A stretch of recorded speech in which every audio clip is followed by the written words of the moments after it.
Mr. Anjum Dar purporting, and I say no more than that, alleging that he was the nephew of Nawaz Sharif, turned up and he produced as credentials half a dozen photographs and detailed information about the investigation that we've been doing.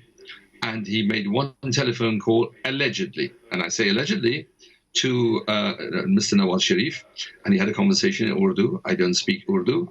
And that was the establishment of his credentials for further conversations. And those further conversations were terminated by me, not by him, or if his paymasters were indeed the Sharif family, I know not. What I do know is he came, and any reasonable person, if somebody knocks on your door and says, these are my credentials, and you look at those credentials on a prima facie basis, those credentials were And what was his offer?